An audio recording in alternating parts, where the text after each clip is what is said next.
사슴이 시냇물을 찾아서 헐떡이는 심령으로 나아갔듯이 그 심령으로 나아갈 때에 우리 하나님을 만날 수 있고 그 하나님 우리를 또 만나 주실 거라고 믿습니다. 코로나 때문에 예배가 이제 제한이 되고 그러한 상황 가운데 있는데 저희들은 작은 교회이기 때문에 정상적인 예배를 그대로 드리고 있습니다. 계속 코로나가 더 확산이 되면은 이제 숫자도 제한이 더 될 텐데 우리가 하나님 앞으로 나아가는 것을 제약받는 것처럼 불행한 일은 없는 것 같습니다. 그래서 우리 이 시간 전심으로 온 마음을 다하여 기도하고 찬양하고 곡조 있는 기도 우리가 찬양하며 나아갈 때에 하나님 이 예배들이 끊어지지 않게 해 주옵소서. 주일뿐만 아니고 우리의 모든 삶의 예배 가운데서도 주님 앞에 온전히 온 마음을 다하여서 예배할 수 있는 그 심령들이 될 수 있도록 우리를 붙잡아 주옵소서. 그러한 심령으로 우리 주님 앞에 예배하며 나아가겠습니다.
목마른 사슴 시내 물을 찾아 헤매이듯이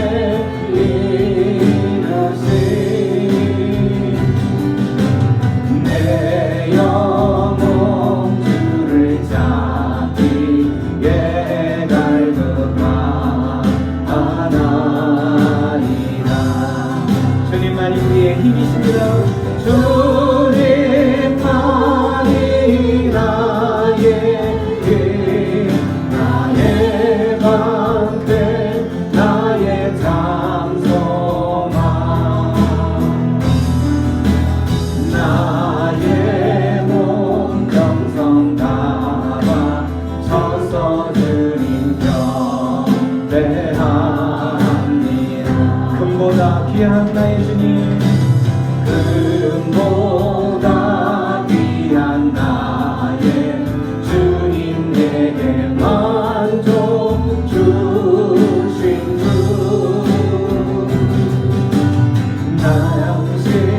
당신만이 나의 기쁨 또한 나의 장목에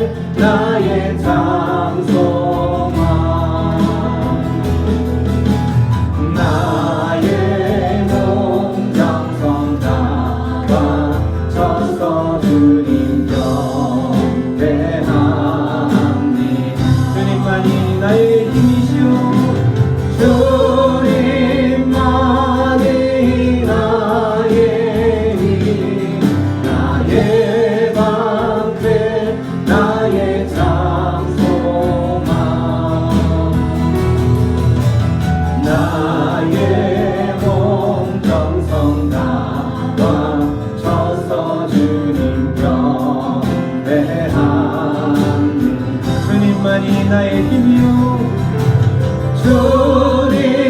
주님만이 나의 힘 나의 방패 나의 장소망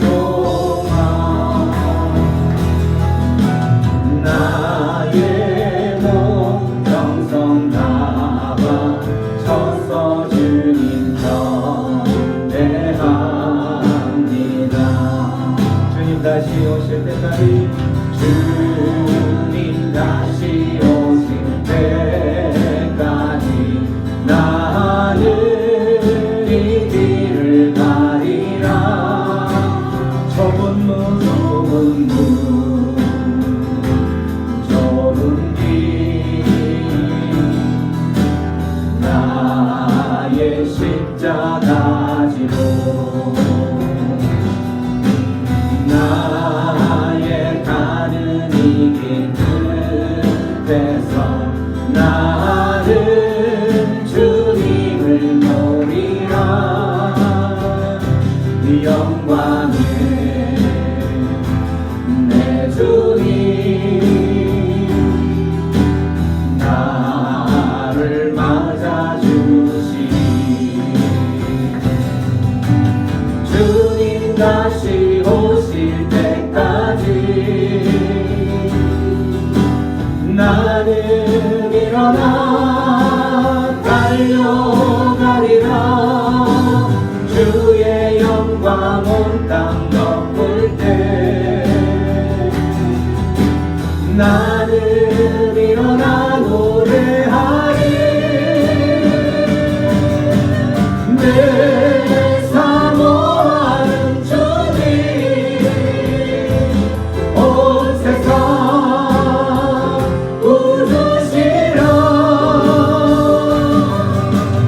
내 사모하는 주님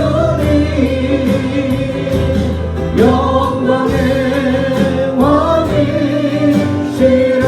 주님 다시 오실 때까지 주님 다시 오실 때까지 나는 이 길을 가리라. 좁은 문 좁은 길 나의 십자가 지고 나의 가는 이 길 끝에서 나는 주님을 보리라. 영광의 내 주님 나를 맞아주시니 주님 다시 오실 때까지 나는 일어나 달려가리라. 주의 영광 온 땅 덮을 때 나는 일어나 노래하리. 내 사모하는 주님 온 세상 구주시라. 내 사모하는 주님 영광의 왕이시라. 내 사모하는 주님 내 사모하는 주님 온 세상 구주시라. 내 사모하는 주님 영광의 왕이시라. 주님 다시 오실 때까지 주님 다시 오실 때까지 나는 일어나 달려가리라. 나는 일어나 달려가리라. 주의 영광 온 땅 덮을 때 나는 일어나 노래하겠습니다. 나는 일어나 노래하리.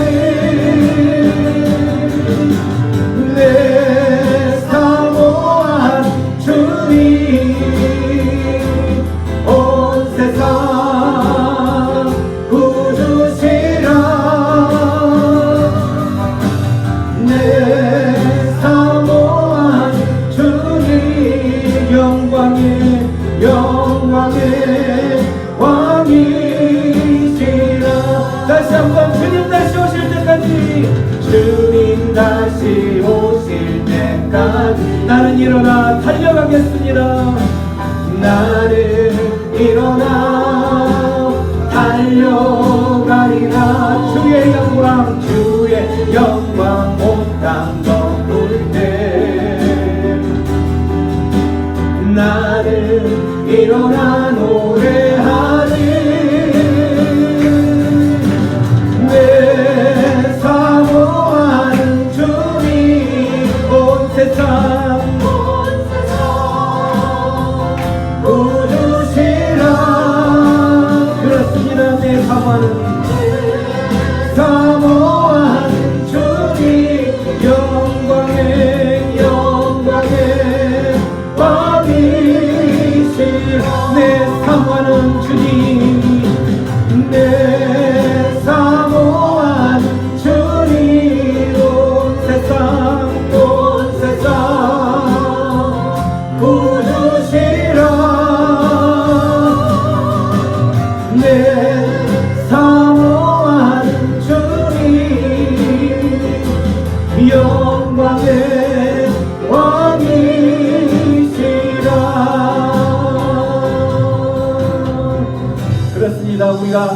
우리가 예배하는 그 주님이 온 세상의 구주이심을 우리가 믿기에 그 주님만을 찬양하는 것입니다. 우리가 믿는 그 주님 앞에 영광의 박수 올려드리겠습니다. 아멘. 아멘. 감사합니다.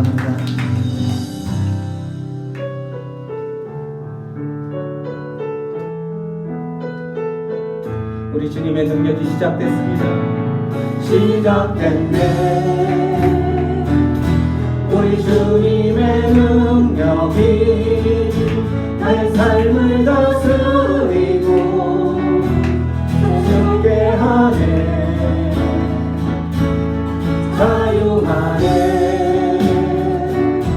죄와 사망으로부터 나의 삶은 변화오나 충만하네.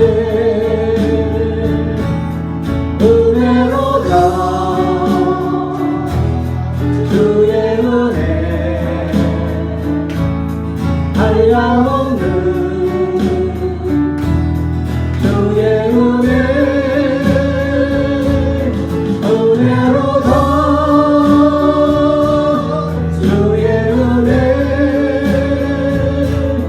변함없는 신실하신 주의 은혜. 시작됐네. 우리 주님의 시작됐네. 주님의 능력이 내 삶을 다스리고 새롭게 하네. 자유하네. 죄와 사망으로부터 나의 삶은 변화오나 충만하네. 은혜로다. 아멘. 주님의 주의 은혜 한량없는 주의 은혜 은혜로다. 주의 은혜 변함없는 신실하신 주의 은혜 은혜로다. 은혜로다. 주님의 은혜 주의 은혜 한량없는 주의 은혜 은혜로다. 주의 은혜 변함없는 신실하신 주의 은혜 은혜로다. 주님의 은혜 은혜로다. 주의 은혜 한량없는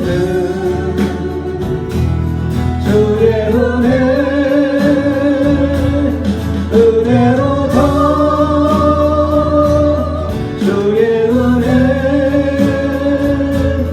변함없는 신실하신 주의 은혜 변함없는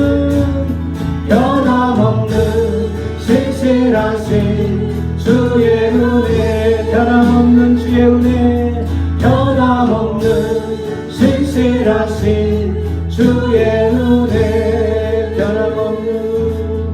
변함없는 신실하신 주의 은혜. 나의 안에 거하라. 내가 하나님이니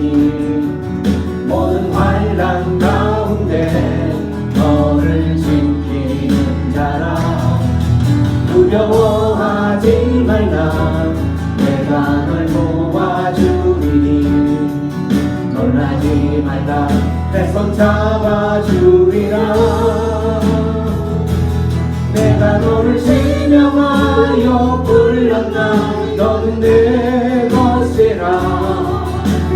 내 것이라. 너의 하나님이라. 내가 너를 보배롭고 존귀하게 여기노라. 너를 사랑하는 내 여호와라. 나의 안에 거라. 나의 안에 거하라. 나는 내 하나님이니. 모든 환난 가운데 너를 지키는 자라. 두려워하지 말라. 내가 널 도와주리니. 놀라지 말라. 내 손 잡아주리라. 내가 너를 지명하여 불렀다. 너는 내 것이라. 내 것이라. 내 것이라. 너의 하나님이라. 내가 너를 보배롭고 존귀하게 여기노라. 너를 사랑하는 내 여호와. 내가 너를 지명하여 불렀나니. 내가 너를 지명하여 불렀나니. 너는 내 것이라. 내 것이라. 내 것이라. 너의 하나님이라. 내가 너를 보배롭고 존귀하게 여기노라. 너를 사랑하는 내 여호와라. 우리 하나님 이곳에 우리를 부르시면서 우리를 존귀한 자로 보배로운 자라고 말씀하십니다. 내가 너를 지명하여 불렀나니 너는 나의 존귀한 아들이라. 너는 나의 보배로운 딸이라 말씀하시면서 내가 너를 지명하였기 때문에 너는 나의 사랑 안에 거하라. 너는 나의 품 안에 거하라 말씀하시는 그 주님의 음성을 들으면서 우리 주님 앞에 다시 한번 내가 너를 지명하여 불렀다 주님의 음성 앞에 나아가는 시간 되겠습니다. 내가 너를 지명하여 불렀다니. 너는 내 것이라. 내 것이라. 내 것이라. 너의 하나님이라. 내가 너를 보배롭고 존귀하게 여기노라. 너를 사랑하는 내 여호와. 내가 너를 지명하여. 내가 너를 지명하여 불렀나니. 너는 내 것이라. 내 것이라. 너의 하나님이라. 내가 너를 보배롭고 존귀하게 여기노라. 너를 사랑하는 내 여호와라. 내가 너를 지명하여 불렀나. 너는 내 것이라. 내 것이라. 내 것이라. 너의 하나님이라. 내가 너를 보배롭고 존귀하게 여기노라. 너를 사랑하는 내 여호와라. 너를 사랑하는 내 여호와라. 너를 사랑하는 내 여호와라. 아멘. 우리 주님 앞에 기도하며 나가기를 원합니다. 주님 감사합니다. 나를 부족한 나를 도저히 세상 가운데 쓸모없었던 나를 하나님의 아들로 하나님의 딸로 지명하여 부르셔서 나의 존귀한 자가 나의 보배로운 딸이라 나의 존귀한 아들이라 불러주신 하나님 감사합니다. 오늘도 그 하나님을 향하여서 예배자로 나아갈 때 주님 나의 심령 가운데 좌정하여 주시고 만나주시고 내 심령 가운데 주님을 부르짖는 그 심령 안에 주님 나를 품어주시옵소서. 주여 나를 품어주시고 이 인생 가운데에 참으로 모든 인생들 오늘 힘들고 어려운 모든 인생들 주님께 의탁하는 그러한 인생 되게 하여 주시옵소서. 기도하며 나가겠습니다. 기도합니다. 어마어마하신 하나님 은혜를 감사합니다. 아버지 하나님의 은혜 가운데에서 아버지를 바라보며 나아갑니다. 우리의 인생들 아무것 의지할 것 없는 우리의 인생들 우리가 의지할 것 없어서 주님 앞에 두 손 들고 전부에 의지하며 나아간다는 그 고백을 하며 나아갈 때에 아버지 우리 인생들을 붙잡아 주시옵소서. 우리의 인생 가운데에 주님이 우리의 주인이 되어주시고 우리의 왕이 되어주시고 우리 인생들을 붙잡아 주시옵소서. 나의 존귀한 자로 나의 보배로운 자로 말씀하신 그 주님만을 바라보며 나갑니다. 주님 그 심령들을 만들어주시고 붙들어주시고 역사하여 주시옵소서. 주님만을 바라보며 나가는 심령들 만나 주시옵소서. 주님의 왕이 되어주시고 주님께서 우리의 주인이 되어 주시옵소서. 그렇게 하실 주님 앞에 모든 걸 맡깁니다. 함께 자리에 앉으셔서 한 주간 살아오면서 하나님의 백성으로 하나님께서는 우리를 존귀한 자로 보배로운 자로 말씀하시며 부르시고 계시는데 하나님의 백성답게 살지 못했던 부분들이 있었다면 우리의 손과 발이 우리의 생각과 우리의 온몸이 주님 앞에 온전히 용서함을 받는 회개의 기도를 드리기를 원합니다. 모든 회개의 기도를 마친 후에는 교회를 대표하여 김현찬 집사님 교회 기도 인도하시겠습니다. 기도합니다.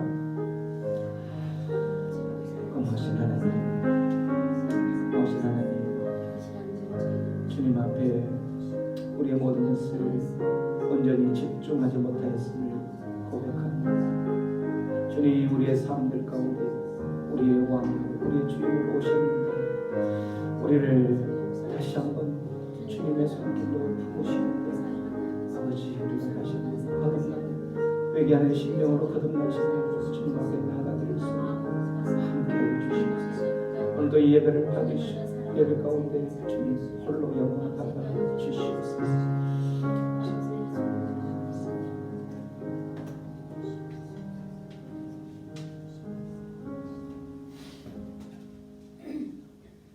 오늘도 이렇게 주님께 나와서 무릎 꿇고 마음속 깊은 곳으로부터 감사를 드리게 하신 은혜를 감사드립니다.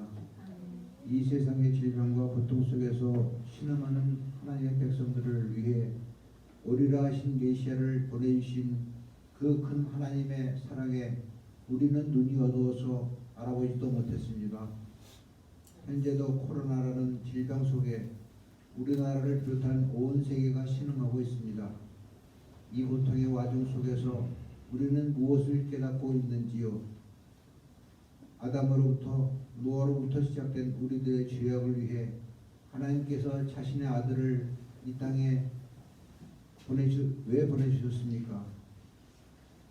선택된 구원하신 이스라엘 백성의 불순종으로부터 시작된 하나님과의 관계 단절이 무감각해진 우리의 우둔함과 세상 정욕과 물질 애로의 탐심 때문에 더 심화되어서 서로 등 돌리고 있는 심정이었고 하나님을 섬긴다고 말로만 표면적 행동으로만 표출한 무덤의 상태였음을 고백드립니다. 이 시간 예수 그리스도를 주인으로 섬기는 제자들로서 전심으로 주님 하고 부르게 하옵소서. 아멘. 우리의 뒤바뀐 우선순위가 주님으로 바뀌게 하옵소서. 아멘. 메시아를 바라는 동기가 단순한 질병과 고통에서의 회복 때문이 아니고 하나님과의 끊어진 관계의 회복이 되게 하여 주시옵소서. 아멘. 어려움이 올 때마다 저희들은 주님하고 부르고 주님의 날개 속으로 주님의 그 바위 뒤로 숨을 수밖에 없습니다. 그때마다 주님께서 주시는 강건함과 성령님께서 주시는 그 권능으로 저희들이 이겨나가게 하시길 간절히 바라고 원하며 또한 이 세상의 방주교회를 통해서 한 사람 한 사람 이름을 불러서 세워주시는 이 영혼들이 하나님의 나팔 소리가 울려 퍼질 때 한 사람 한 사람 빠짐없이 다 불려지게 하여 주시옵소서. 아멘. 오늘도 말씀을 들고 서시는 목사님께도 준비한 말씀들이 성령님의 도우심으로 듣는 우리의 귀에 밝히 깨닫게 하여 주시옵고 우리를 보내주신 예수 그리스도의 이름으로 감사하며 기도드립니다. 아멘.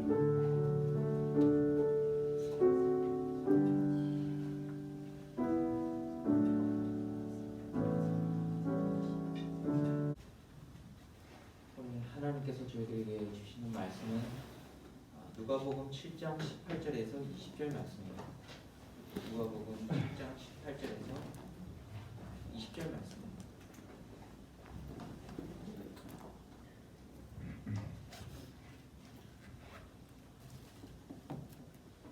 누가복음 7장 18절에서 23절 말씀입니다. 다 함께 교독하시겠습니다. 제가 먼저 공독하고 여러분들께서 읽으시겠습니다. 요한의 제자들이 이 모든 일을 그에게 알리니 요한이 그 제자 중 둘을 불러 숙제에 보내어 이르되 오실 그이가 당신이 오니까 우리가 다른 일을 기다리오리까 하매 그들이 예수께 나와 이르되 세례 요한이 우리를 보내어 당신께 여쭈어보라 하기를 오실 그이가 당신이오니까 우리가 다른 일을 기다리오니까 하더이다 하니 마침 그때에 예수께서 질병과 고통과 및 악귀를 들은 자를 많이 고치시며 또 많은 맹인을 보게 하시니라. 예수께서 대답하여 이르시되 너희가 가서 보고 들은 것을 요한에게 알리되 맹인이 보며 못 걷는 사람이 걸으며 나병 환자가 깨끗함을 받으며 기먹은 사람이 들으며 죽은 자가 살아나며 가난한 자에게 복음이 전파된다 하라. 누구든지 나로 말미암아 실족하지 아니하는 자는 복이 있도다 하시니라. 아멘.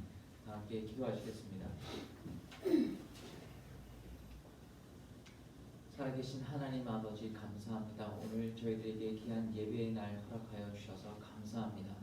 하나님 이 자리에 앉아있는 그렇게 많은 숫자는 아니지만 한 영혼 한 영혼 하나님께서 보실 때 천하보다 귀한 영혼임을 저희들은 믿습니다. 하나님 이 영혼을 향하신 하나님의 특별한 계획과 이들을 향한 구원의 은혜가 있음을 저희들은 확신합니다. 하나님 오늘 말씀 가운데 역사해 주셔서 예수 그리스도가 이 땅 가운데 오신 목적과 이유를 확실히 명확히 알게 해 주시고 성령님께서 우리의 생각과 마음을 주장하여 주시옵소서. 감사하며 살아계신 우리 주 예수 그리스도의 이름으로 기도드리옵나이다. 아멘. 오늘 말씀을 가지고 오실 그이가 당신이오니까 라는 제목으로 여러분들에게 말씀을 증거하겠습니다. 하루하루 살아가시기가 벅차고 고된 일들이 너무 많아서 때로는 포기하기 쉽고 그리고 때로는 원망하고 싶고 때로는 좌절과 낭만 속에서 빠져서 도저히 앞을 바라볼 수 없는 그런 상황 가운데 계시는 여러분들이 계십니까? 저 또한 그런 일들이 너무나 많았습니다. 그래서 때로는 교회를 떠나 하나님의 향한 믿음 그 신앙을 버리고 세상을 쫓아 살아간 적이 있지는 않으십니까? 저 또한 있었습니다. 그래서 이렇게 말씀을 드리는 거고요. 그러나 이 자리에 서서 여러분들에게 이렇게 말씀을 증거하는 이유는 그럼에도 불구하고 하나님이 저희들과 함께 계시며 이런 저희들 가운데서도 역사하시는 하나님의 특별한 계획이 있다는 것을 여러분들에게 증거하길 원하기 때문입니다.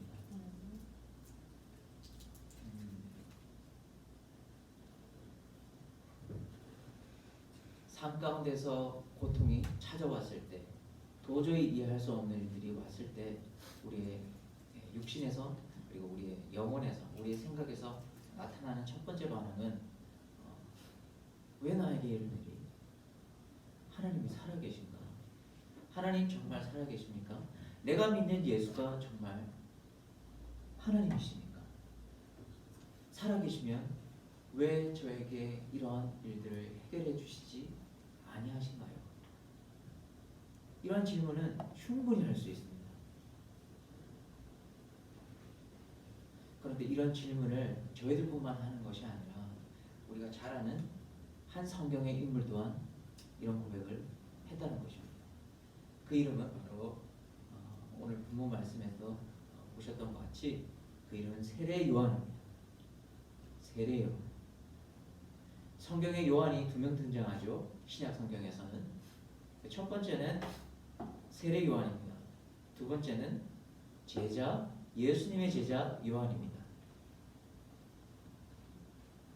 세례 요한과 예수님의 제자 요한은 다른 사람입니다. 그래서 오늘 언급하는 요한은 세례 요한입니다. 이 세례 요한은 어떤 사람이었습니까? 성경에서는 특히 이사야서에서는 이 세례 요한을 가리켜 광야에서 외치는 자의 소리라고 했습니다. 광야에서 왜 소리를 외칠까요? 바로 예수 그리스도를 오실 길을 예비하고 그분을 증거하는 삶을 살기 위해서입니다. 예수 그리스도가 메시아이고 그분이 우리의 구세주임을 광야에서 외치는 자의 소리라는 것입니다. 광야에서 외치는 자의 소리. 소리는 형상이 있을까요? 없을까요? 없습니다. 세례 요한은 이러한 삶을 살았습니다. 소리만 있고 자기를 드러내는 삶을 결코 살지 않았던 사람입니다. 세례 요한. 사진에 보시면 세례 요한이 어떠한 삶을 살았는지 아주 잘 나타내는 사진입니다. 보시는 것처럼 화려한 옷을 입지 않고 낙타털 옷을 입었습니다. 그리고 수염도 잘 깎지 않았고요. 잘 씻지도 않았었던 것 같습니다. 광야에 있었으니 씻을 물도 없고 마신 물도 그렇게 풍족하지도 않았을 겁니다.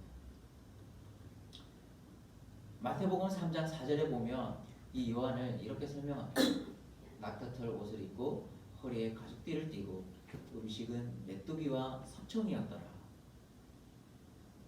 세례 요한이 먹는 주식은 메뚜기와 석청이었습니다. 광야에서 농사 재배를 해서 나오는 그 곡식을 먹는 것이 아니라 그때그때마다 하나님께서 주시는 그 메뚜기 그리고 석청을 먹으며 연명을 했다는 것입니다. 평생을. 우리가 예수 그리스도를 믿고 교생을 하고 하나님을 잘 믿는다고 하더라도 이렇게 세례 요한처럼 살아가는 사람은 없습니다. 하나님께서 이렇게 명령을 하고 공부를 해도 이렇게 살아갈 용기가 있는 사람은 단 한 사람도 거의 없을 것입니다. 정말 대단하죠. 이렇게 살아간다는 그 자체가 우리가 존경할 대상임은 분명 확실합니다. 예수님께서도 이 세례 요한에 대해서 이렇게 말씀하셨습니다. 내가 진실로 진실로 너에게 말하노니 여자가 낳은 자 중에 세례 요한보다 큰 이가 일어남이 없도다. 그러나 천국에서는 극히 작은 자라도 그보다 크니라.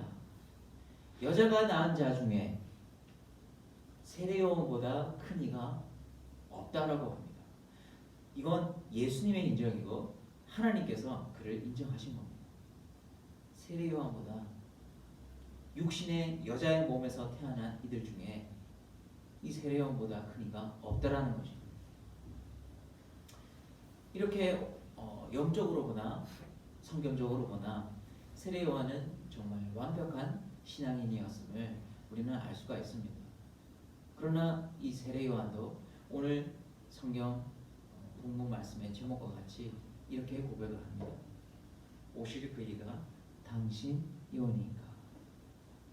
이 말의 뜻은 무엇일까요? 당신이 정말 하나님께서 약속하신 메시아입니까? 구원자이십니까? 라는 의문과 의구심으로 이렇게 질문을 던지는 겁니다. 좀 이상하지 않습니까?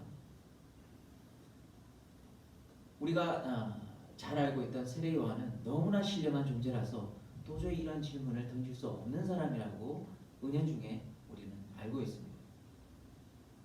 그런데 이런 세례 요한이 이런 질문을 던지는 겁니다. 오늘 말씀해 보시면은 7장 18절에 보시면 요한의 제자들이 이 모든 일을 그에게 알리니 요한의 제자들이 있었습니다. 그들은 예수님을 쫓아 예수님의 행적과 기사들을 눈으로 목도하고 귀로도 들었던 사람들이었습니다. 이 제자들이 두 사건을 경험하고 그리고 그 이전의 사건을 경험하고 예수님께 고합니다. 구체적으로는 7장 전반전에 있습니다. 어떤 사건이었냐? 백부장의 종이 치유되는 역사가 있었습니다. 백부장의 종이 치유되는 역사. 그리고 한 가부의 아들이 있었습니다. 근데 그 가부의 아들이 죽어서 장사를 치러주는 그 일 가운데 예수님께서 그 아들을 죽은 아들을 살리는 기적을 베푸십니다. 이런 기적과 기사들을 경험한 이 제자들은 예수님 앞에 찾아가 고합니다. 그리고 그때 세례 요한 앞에 가서 고하죠. 그때 세례 요한은 제자들에게 고합니다. 뭐라고 고하냐면 당신이 정말 성경에서 하나님께서 약속하신 그 메시아가 맞으신지요? 라고 물어봐라고 얘기를 합니다. 이때 세례 요한은 어느 곳에 있었냐면 어느 곳에 있었을까요? 세례 요한은 예, 맞습니다. 감옥에 있었습니다. 세례 요한은 지금 감옥에 있던 상황이었습니다. 왜 감옥에 있었냐면 이때 당시에 왕은 헤롯 대왕이었습니다. 헤롯 대왕. 근데 이 세례 요한이 헤롯 대왕의 잘못된 점들을 지적합니다. 그것은 헤롯 대왕이 동생인 빌립의 아내를 취하는 겁니다. 자기 아내로. 이것은 윤리적으로나 도덕적으로도 불합리한 일이기 때문에 세례 요한은 그것을 지적을 했는데 그것을 언짢하게 생각해서 헤롯은 세례 요한을 감옥에다가 넣어버린 것입니다. 이때 세례 요한은 제자들을 시켜서 예수님이 정말 메시아인지 확인하고 싶어가지고 세례 요한의 제자들을 예수님 앞에 보냅니다. 세례 요한은 일생에 단 한 가지의 목적밖에 없었습니다.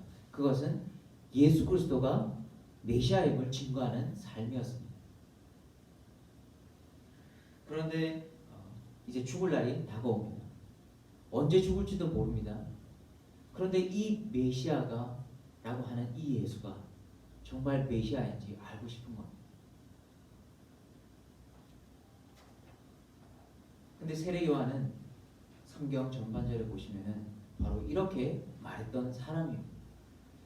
나도 그를 알지 못하였으나 요한복음 1장 38절에 나도 그를 알지 못하였으나 나를 보내어 물로 세례를 베풀라 하신 그이가 나에게 말씀하되 성령이 내려서 누구 위에든지 머무는 것을 보거든 그가 곧 성령으로 세례를 베푸는 이인 줄 알라 하셨기에 내가 보고 그가 하나님의 아들이심을 증언하였노라. 오늘 말씀 보시면은 분명히 세례 요한은 예수 그리스도가 하나님의 아들이심을 증언하였다고 나옵니다. 예수 그리스도가 하나님의 아들이었음을 세례 요한은 알고 있었습니다. 그러나 감옥에 있으면서 죽을 날이 다가올 때에 세례 요한은 점점점 그 신앙이 흐트러지고 나약한 믿음의 소유자가 되는 것을 우리가 이 말씀을 통하여서 알 수가 있습니다. 이 세상에는 그 누구도 완벽한 사람이 없습니다. 또 한번 볼까요?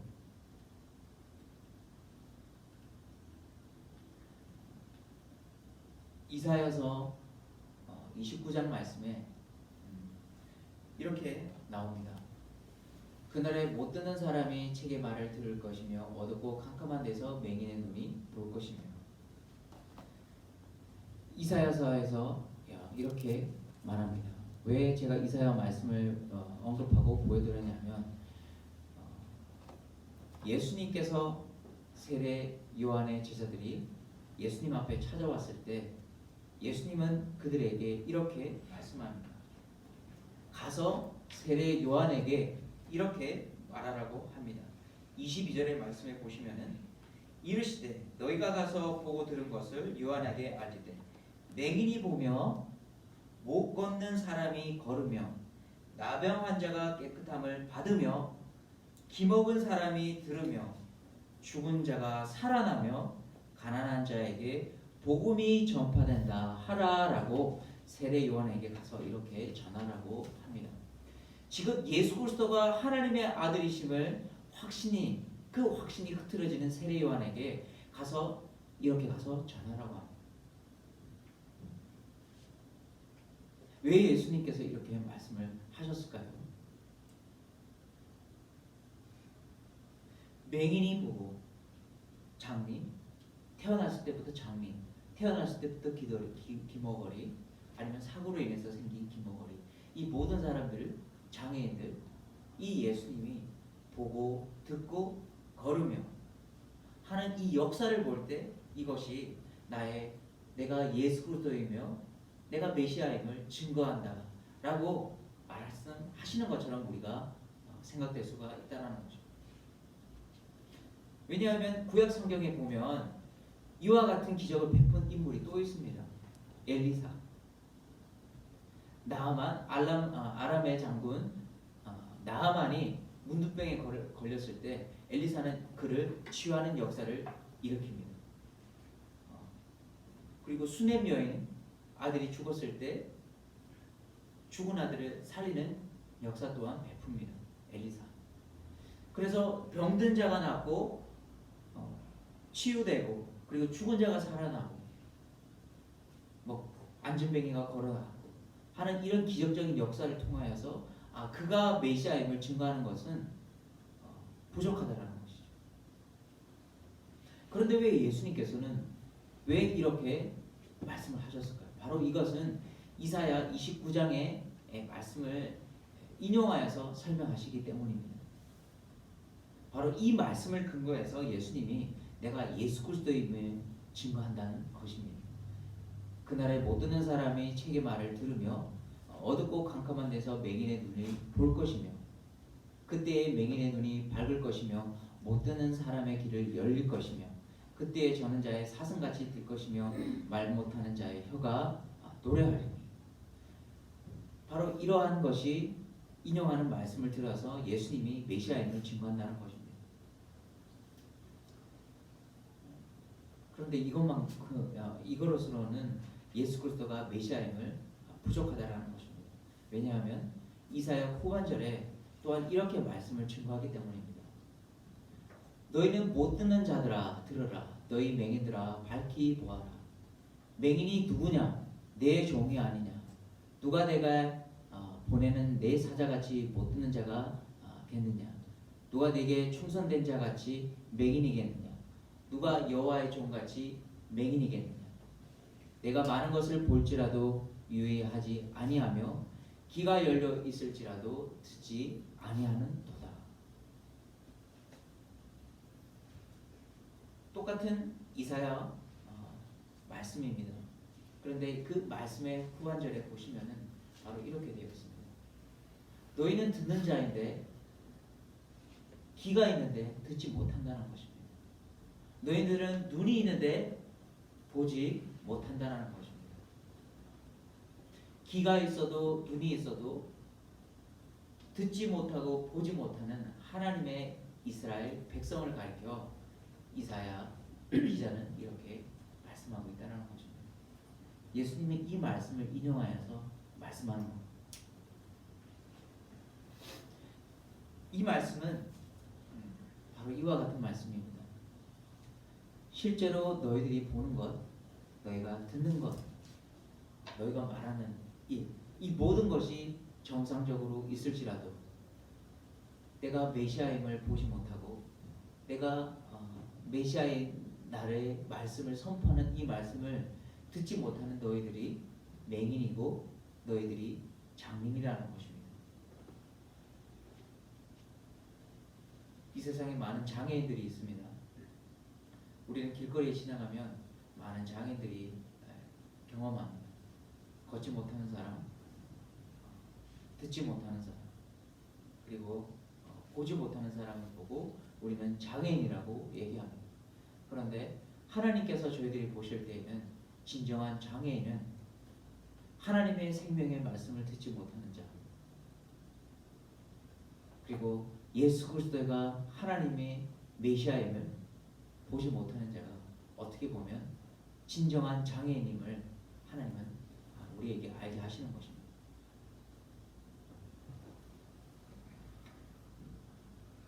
예수님이 이 땅 가운데 오셔서 우리에게 증거하시는 것은 그리고 베푸는 것은 기적이 전부인 것이 아닙니다.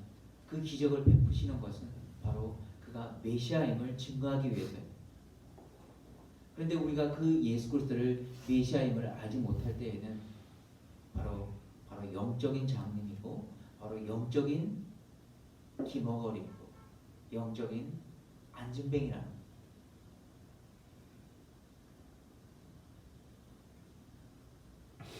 실상은 영적으로 무지한 신령을 일깨우시며 제약을 고집하는 완악함을 바로 제거하시기 위한 그 뜻이라는 것입니다.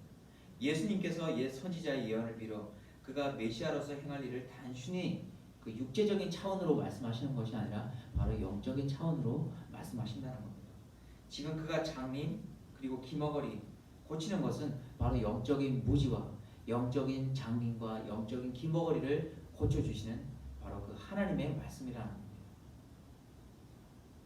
예수 그리스도의 생명의 말씀을 듣지 못하는 기머거리, 예수님을 알아보지 못하는 장님, 그리고 문둥병자를 고치시는 그 이유는 바로 영적인 그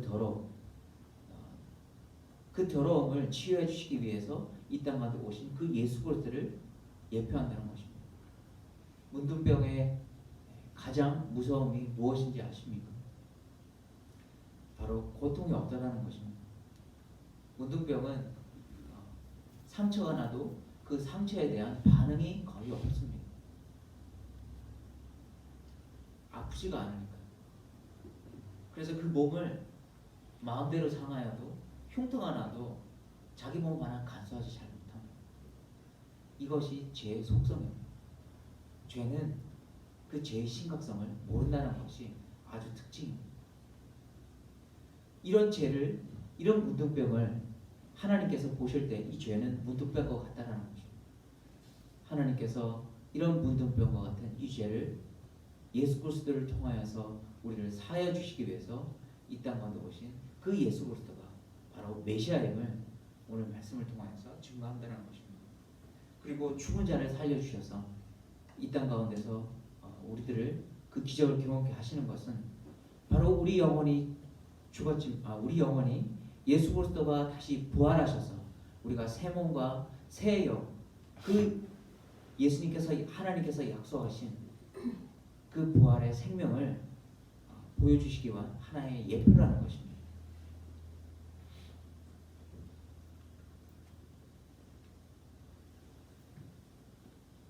누가복음 7장 23절의 말씀에 보시면은 누구든지 나로 말미암아 실족지 아니하는 자는 복이 있도다라고 하십니다. 왜 예수님께서 이런 말씀을 하셨을까요? 누구든지 나로 말미암아 실족하지 아니하는 자는 복이 있도다. 거꾸로 말씀을 드리면 바로 예수님 때문에 실족하는 사람이 있다는 거죠. 바로 하나님 때문에, 하나님을 믿는 것 때문에 실족하는 사람들이 있다는 것입니다. 그 대표적인 사람이 누구일까요? 바로 오늘 말씀을 통하여서 증거한 바로 세례 요한입니다.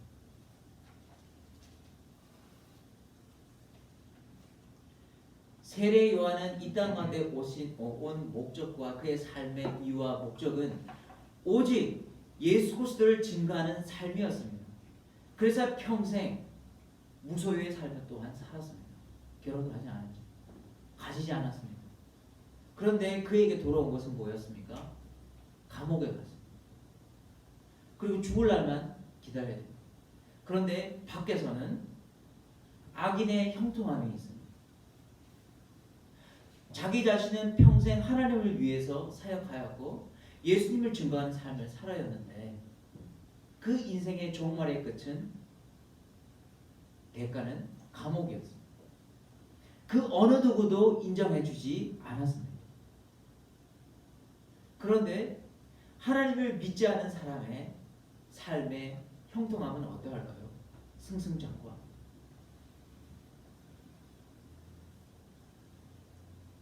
시험 들만 하죠. 이 실족할 만한 이 세례 요한이 세례 요한의 제자를 불러서 그 예수님 앞에 찾아갑니다. 그리고 예수님이 하신 말씀은 이사야 말씀을 증거를 빌어서 내가 이 땅 가운데 온 목적은 영적인 장님을 뜨게 하고 영적인 기머거리를 듣게 하고 영적인 안전뱅이를 걷게 하게 하고 너희들의 죽은 영혼을 살리는 것이 내가 이 땅 가운데 오신 목적이라는 것을 오늘 말씀 가운데서 증거한다는 것입니다. 얼마나 많은 이들이 하나님을 믿는 것 때문에 실족하는 일들이 많은지요. 그러나 이런 일들이 없을 수는 없습니다. 왜냐? 신앙생활을 하는 사람이면 누구나 찾아오는 것이기 때문입니다. 그 대표적인 우리 믿음의 선진 중에 여러분들이 잘 아시는, 그러나 오늘 제가 얘기하는 사람들 들으시는 분들 중에 아주 처음 들으시는 분도 있을 겁니다. 찰스 스펄전이라는 목사님이 계십니다. 영국의 대표적인 설교자이십니다. 설교의 황태자라고 합니다. 얼마나 설교를 잘하시냐면 설교를 하면 수천 명, 수만 명이 믿지 않던 불신자들이 예수님 앞에 돌아오는 역사를 그분의 입술 가운데서 선포되는 그 말씀을 통하여서 있었다는 거죠. 너무나 완벽한 사람이었어요. 그런데 찰스 스펄전이 이런 고백을 했다는 사람은 극히 드뭅니다. 어떤 고백을 했냐? 제가 읽어드리겠습니다.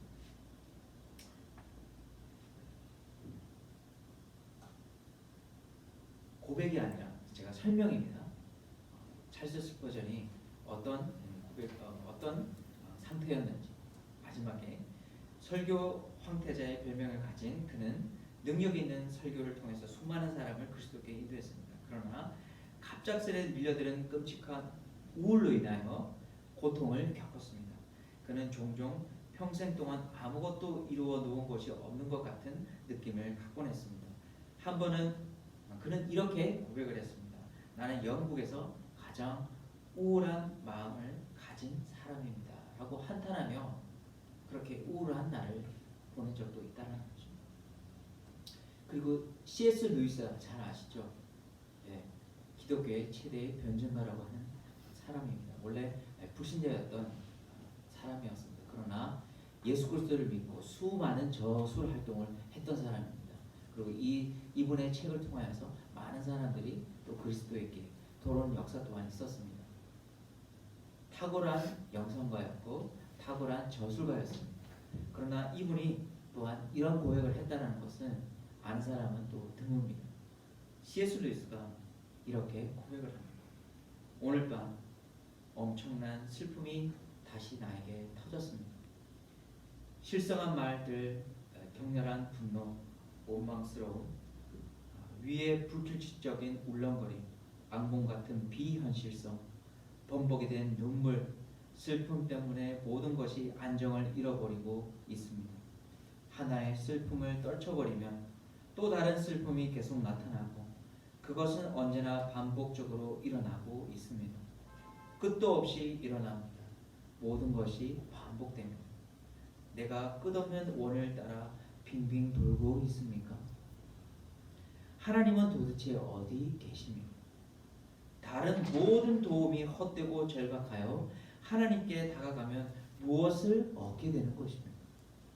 면전에서 쾅하고 닫히는 문, 안에서 빗장을 지르고 또 지르는 소리, 그리고 침묵, 차라리 돌아서는 게 낫겠습니다.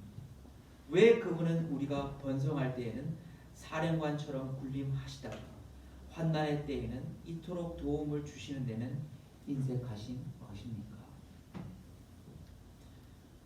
이런 고백을 누가 했냐? 너무나 훌륭하신 우리 믿음의 선진이 이렇게 고백을 했다는 거죠. 우리가 신앙생활을 할 때 이런 일이 있다라는 것을 인하여 내가 정말 잘못됐구나, 나는 죽일 놈이구나 라고 생각하실 수도 있지만 세례 요한과 이 믿음의 선진들이 이런 삶에 또한 있었다라는 것을 기억하시고 위로를 삼으시길 바라겠습니다. 왜 이런 고백을 할까요? 우리는 연약한 사람이기 때문에. 그래서 우리는 하나님을 의지할 수밖에 없는 존재라는 것입니다. 날마다.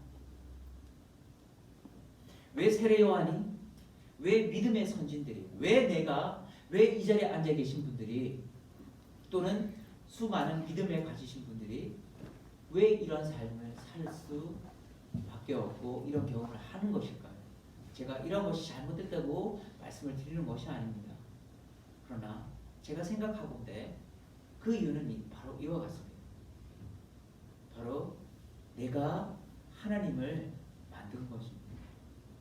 내가 만든 메시아 상이 있었던 것입니다. 세례 요한은 내가 기대하는 메시아 상이 있었습니다. 당장 이 자리에서 로마 압제에서 풀려나게 해주시고 또한 나를 이 감옥에서 나오게 해주셔서 정말 당신이 메시아임을 내 눈으로 볼 수 있게끔 증거해 주시는 그런 분.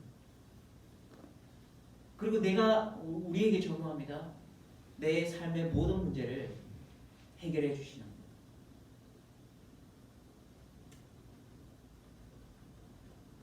바로 내가 설정하고 내가 만들어 놓은 그 하나님을 이미 내 마음과 내 신앙 가운데 만들어 놓았는데 그런데 그것이 한순간에 무너져 버리는 거예요. 그럴 때 실족한다는 거죠. 누구든지 나로 말미암아 실족하지 아니하는 자는 복이 있나니. 우리가 신앙생활을 걸어가도 정말 예수님으로 인하여서 실족하지 않은 자는 복이 있다는 것입니다. 우리가 정말 조심해야 될 것은 내가 만든 하나님, 그 가짜 하나님을 버리는 것입니다. 은연중에 신앙생활을 하면서 내가 만들어 놓은 하나님이 있다는 것입니다. 그러나 우리는 무엇으로 하나님을 믿어야 될까요? 바로 말씀에 근거한 예수 그리스도가 선포한 생명의 말씀으로 인하여서 말씀하신 그 하나님으로 우리가 진정으로 알 때에 우리는 실족하지 않을 수가 있다는 것입니다. 그렇다고 해서 실족한다고 해서 모든 것이 끝나는 것은 아닙니다. 다시 하나님께 돌아가면 되는 것입니다.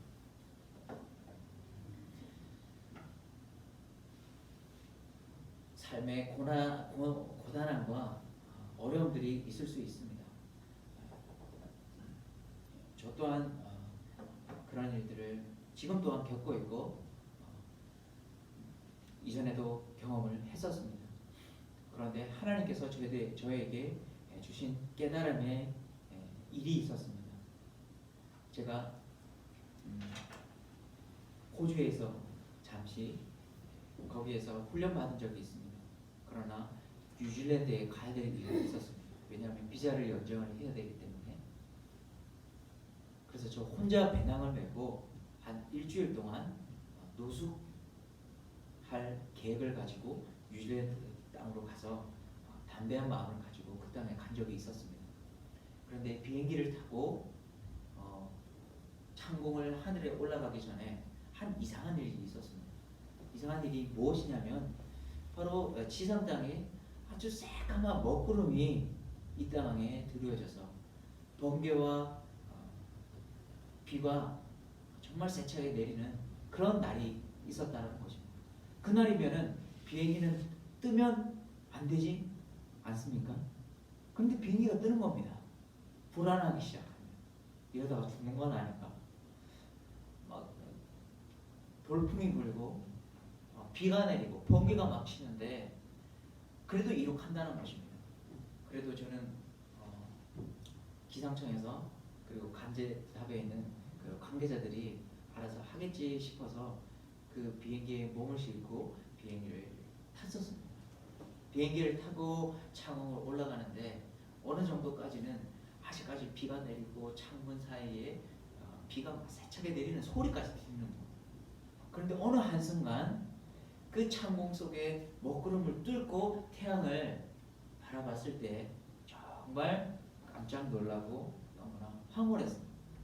그 어떤 먹구름도 없고 어둠도 없고 비가 없었습니다. 번개도 없었고. 그런데 그때 성광과 같은 하나님이 그런 깨달음을 주셨습니다. 너무나 세찬 그 태양을 바라봤을 때 저는 그 눈을 뜨고 바라볼 수가 없었습니다. 너무 밝아요. 마음 가운데 이런 말씀을 하시는 겁니다. 우리 인생 내 삶 가운데 이 먹구름이 인하여서 내가 늘 태양과 같이 너의 인생을 비추고 있다는 것을 왜 모르느냐. 너무 힘든 일이 있었습니다. 하면 할수록 일이 꼬이고 인생이 실패한 것 같고 내 또래 친구들 모든 사람들은 다 자리 잡아서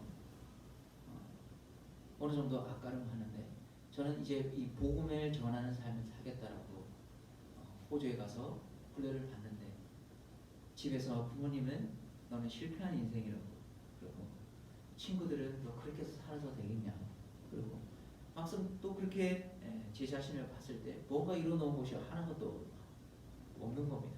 그때는 결혼도 하지도 않았어요. 말씀으로 극복하고 기도하고 나가는데 그것이 제 자신의 한계점이 다라는 겁니다. 그러니 하나는 절망과 낙담 속에 빠지니 하나님의 말씀이 보이지 않고 예수님이 보이지 않습니다. 정말 이 말씀대로였습니다. 예수님 때문에 실족할 뻔했습니다. 실족.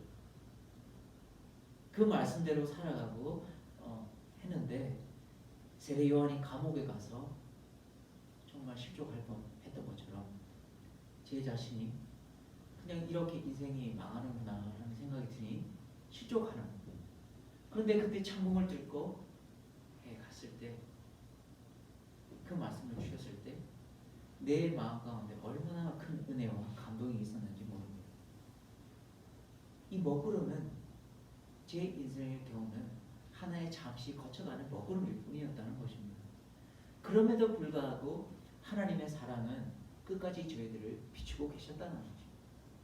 그런데 제가 삶의 매 순간순간마다 겪는 그 상황으로 인하여 하나님의 사랑을 내 감정에 의해서 크고 작고 라고 제가 판단한다는 거죠.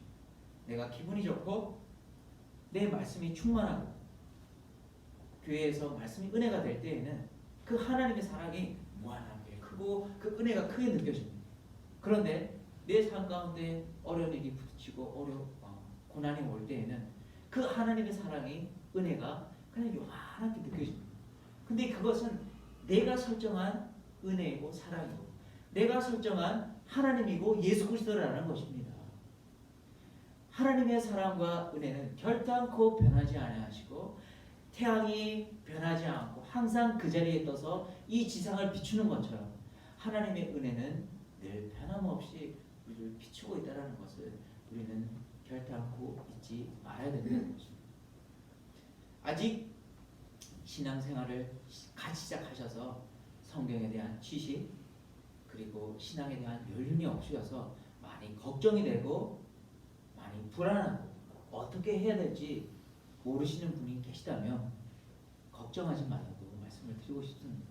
왜냐하면 그러한 여러분들이 복된 자이기 때문에 오늘 말씀 가운데 제가 설명을 드린 이것을 꼭 기억하시고 분명히 이러한 일들이 일어날 것입니다. 그러나 실족하지 마시고 늘 끊임없이 여러분들 옆에서 중보해 주시고 보좌해